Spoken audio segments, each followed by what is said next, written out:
Room 2117. It's almost 7. Hold on to the key. Trust me. Say till then. Film ini berkisah tentang seorang pemuda introvert. Dia bernama Brian, dan bercita-cita menjadi seorang penulis terkenal.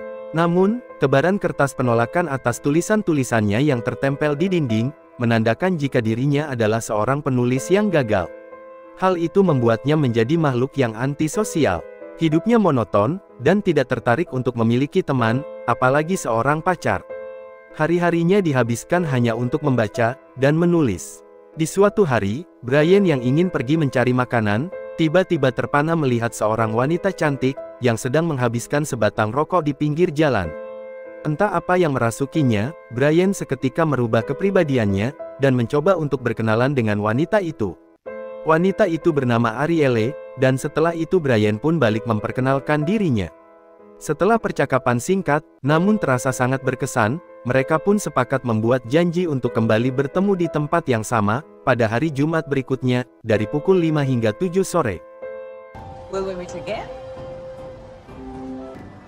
Good. Until next Friday. Singkat cerita, Jumat berikutnya telah tiba. Di bawah hujan rintik-rintik di sore itu, terlihat Arielle yang menepati janjinya untuk menemui Brian. Saat itu, mereka pun berkenalan lebih dalam lagi. Brian mengatakan jika dirinya adalah seorang penulis, yang berumur 24 tahun. Sedangkan Arielle, mengakui jika dia adalah seorang mantan model yang berumur 33 tahun. I'm a writer. Have you published? For me? Master profession. Verse. I was a model. I stopped 80 years ago. Entah apa yang membuatnya menjadi nyaman bersama Brian, Arielle pun mengajak untuk bertemu setiap hari, namun tetap pada jam 5 sampai jam 7 sore. Brian pun setuju dengan penawaran itu. Di pertemuan berikutnya, Arielle mengajak Brian ke sebuah museum. Kali ini, obrolan mereka semakin intens. Namun, fakta yang rumit membuat Brian menjadi sedikit galau. Wanita yang telah membuatnya nyaman, ternyata berstatus sebagai istri orang, alias udah married. Terlebih, Arielle ternyata telah memiliki 2 orang anak. Namun Arielle memberitahu Brian, jika suaminya yang bernama Valerie, adalah seorang yang menganut paham open marriage. Sebuah paham yang mengizinkan pasangan yang sudah menikah, untuk membuka diri kepada orang lain, namun dalam waktu yang ditentukan, dan tetap menjaga keutuhan pernikahan. Valerie pun mengizinkan Arielle untuk menjalin hubungan dengan pria lain, namun dalam waktu yang telah mereka sepakati, yaitu jam 5 sampai jam 7 sore. Arielle mengatakan, jika suaminya sudah start menjalani open marriage sejak setahun yang lalu. Dia juga memberitahu, jika suaminya mempunyai wanita lain yang bernama Jenny. Bahkan Arielle sangat mengenal wanita tersebut. So your husband does this too? Okay with everyone. Tak hanya itu, Arielle juga memperlihatkan foto anak-anaknya kepada Brian. Mereka adalah Mark, yang berusia 7 tahun, dan Elodie berusia 6 tahun. Mark is 7 and Elodie is 6. Really thrown by all this, aren't you? Arielle juga mengatakan, jika Valerie adalah seorang diplomat, yang ditugaskan di Amerika. Sejak pertemuan itu, Brian memutuskan untuk menjauh, dan melupakan Arielle. Akhirnya, pria ini kembali ke mode awal. Dia menghabiskan waktu dengan hanya membaca, dan menulis buku. Namun, 3 bulan yang dia jalani itu menjadi semakin berat tanpa bertemu dengan Arielle. Dia pun bertanya-tanya, apakah ini adalah rindu, atau mungkin juga sebuah patah hati. Setelah melalui pergolakan batin yang panjang, Brian pun akhirnya memutuskan untuk kembali menemui Arielle, yang begitu sayang untuk diikhlaskan. Brian ternyata mengambil keputusan yang tepat. Arielle memberikan sebuah kunci kamar hotel, dan mengajak Brian untuk bertemu di hotel esok hari. Room 2117. Keesokannya, saat masuk ke kamar hotel, ternyata Arielle telah menunggu di sana.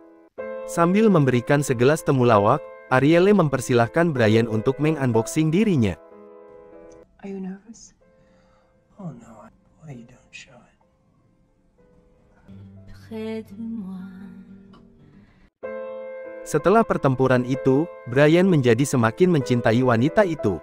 Terlebih, Arielle sempat memuji ketangkasan dirinya. Arielle pun akhirnya pamit, mengingat dirinya yang menjadi Cinderella, hanya hingga pukul 7 sore. Sebelum pulang, Arielle meminta Brian untuk kembali mengulangi pergulatan di kamar ini, di hari Senin nanti. It's almost 7. Hold on to the key. Trust me. Say, till then. Di hari selanjutnya, hubungan mereka terus berjalan layaknya sepasang kekasih yang dimabuk asmara. Dari mulai jalan berdua, makan bersama, dan tentunya ayun berayun di kamar hotel. Namun, mereka tetap pada komitmen yang sudah mereka buat, yaitu dari jam 5 sampai jam 7. Ringkas cerita, sampailah pada suatu hari, di mana terlihat seorang pria datang menghampiri Brian.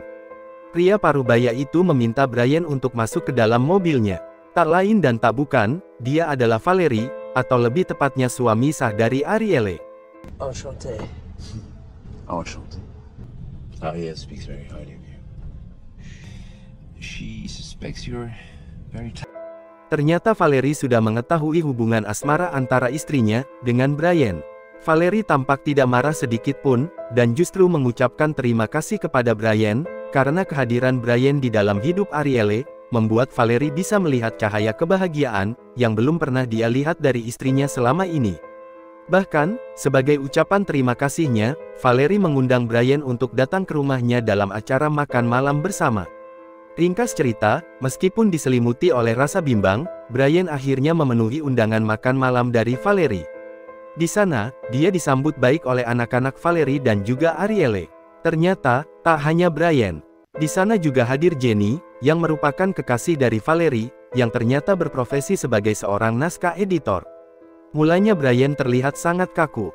Namun, akhirnya dia mencoba memberanikan diri untuk lebih akrab dengan mereka. Setelah acara itu selesai, Brian pulang bersama Jenny. Saat di dalam taksi, Brian mengutarakan kegilaan keluarga Valerie, yang mengikhlaskan pasangan untuk berselingkuh, bahkan bermantap-mantap dengan orang lain. Namun, wanita berusia 25 tahun itu tidak sependapat dengan Brian. Dia menganggap jika hidup adalah kumpulan momen-momen yang tak akan pernah bisa diulangi. A collection of moments. The idea to be a good writer, then you can have them. I look forward to the next time we see each other. Setelah mendengarkan pendapat dari Jenny, Brian pun menjadi semakin yakin dengan hubungan yang sedang dia jalani bersama Arielle.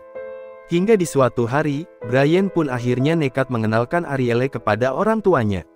Mereka tentu saja terkejut, terlebih ketika Arielle mengatakan jika dia telah berkeluarga, dan memiliki 2 orang anak. Sang ayah meminta Brian untuk secepatnya mengakhiri hubungan gila itu. Namun tidak dengan sang ibu. Dia justru merasakan jika Arielle sangat mencintai putranya. Sang ibu berkata, jika ada 2 kekuatan di bumi ini, yaitu alam dan cinta, siapapun tidak akan bisa untuk melawannya. Akhirnya, mereka pun membiarkan Brian melanjutkan hubungannya tersebut. Hari-hari terus berjalan, bahkan saat ini, Brian terlihat sudah sangat akrab dengan anak-anak dari Arielle. Ringkas cerita, di suatu hari, Brian mendapat kabar jika tulisannya diterima oleh salah satu majalah ternama di New York. I'm so proud of you. 6,000 people, but I'm so proud of you. Arielle sangat bangga dengan berita baik itu. Terlihat jelas, jika Arielle sangat peduli terhadap karir dan masa depan Brian. Brian pun diundang ke sebuah acara seremonial oleh pihak majalah tersebut. Dia meminta agar Arielle mau menemaninya untuk menghadiri undangan tersebut. Tetapi, Arielle menolak karena undangan itu berada di luar jam kencan mereka. Saat acara itu dimulai, Brian yang awalnya lemas, seketika menjadi bersemangat setelah melihat Arielle yang ternyata hadir di sana. Bahkan, Valerie dan Jenny juga ikut hadir di acara itu. Tak beberapa lama kemudian, Jenny yang merupakan seorang naskah editor, mengajak Brian untuk bertemu dengan bosnya, yang ternyata sangat menyukai ide cerita yang ditulis oleh Brian. Hingga akhirnya mereka pun memutuskan untuk menerbitkan tulisan Brian menjadi sebuah novel. Brian menjadi sangat bangga, karena cita-cita dan impiannya semakin dekat untuk terwujud. Setelah acara selesai, Brian menghubungi Jenny, untuk menanyakan tentang perhiasan. Brian berencana akan membeli perhiasan, yang akan dia berikan kepada Arielle. Namun, Jenny merasa risih karena Brian menghubunginya tengah malam, hanya untuk menanyakan pendapat, tentang hal yang tidak ada hubungannya dengan dirinya.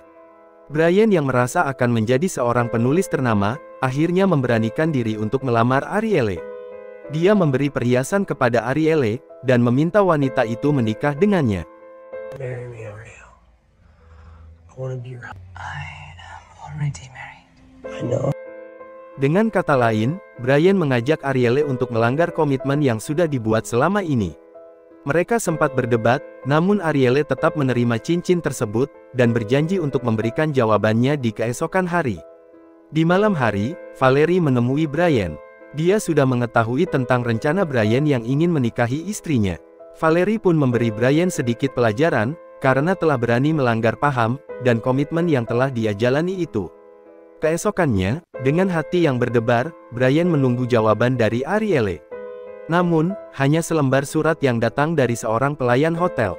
Brian seketika langsung membaca surat tersebut.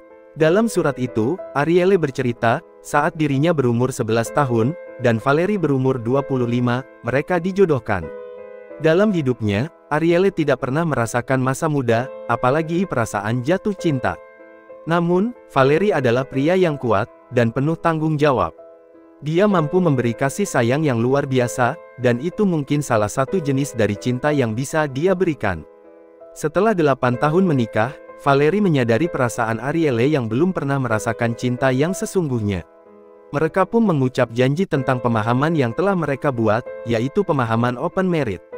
Di dalam suratnya itu, Arielle juga mengungkapkan kebahagiaannya, karena telah merasakan cinta yang diberikan oleh Brian.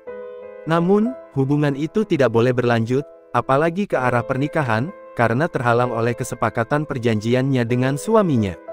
Dia juga tak ingin melanggar komitmen yang awalnya dibuat untuk membahagiakan dirinya itu.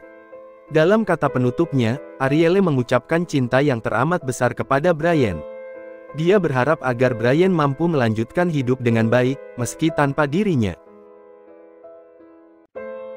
Perpisahan itu membuat Brian menjadi sangat terpuruk. Air mata tak henti-henti mengalir ketika bayang wajah Arielle muncul di ingatannya. Beberapa bulan kemudian, dengan dibantu oleh Jenny, Brian pun perlahan kembali bangkit dari keterpurukannya. Dia kembali menulis, dan kali ini, dia menulis sebuah buku dengan judul The Mermaid, yang berisi tentang kisah cintanya bersama Arielle. Waktu terus berjalan, dan di luar dugaan, buku itu ternyata berhasil melambungkan namanya sebagai seorang penulis besar. What are you doing? Where are we going? Just wait a minute. Smile, you asshole, smile. Setelah sekian tahun tidak berjumpa, di suatu hari Brian kembali bertemu dengan Arielle. Meskipun telah bersama istrinya, dari tatapan matanya, tersimpan sejuta rindu yang tidak bisa diucapkan. Begitupun dengan Arielle, sambil tersenyum, dia menunjukkan cincin pemberian Brian waktu itu, yang ternyata masih dipakai olehnya sampai saat ini. Di akhir film, terlihat mereka yang saling mengenalkan keluarganya satu sama lain. Film pun selesai. Terima kasih sudah menonton. Jangan lupa tinggalkan like, dan tekan tombol subscribe. She's married. She met a very good.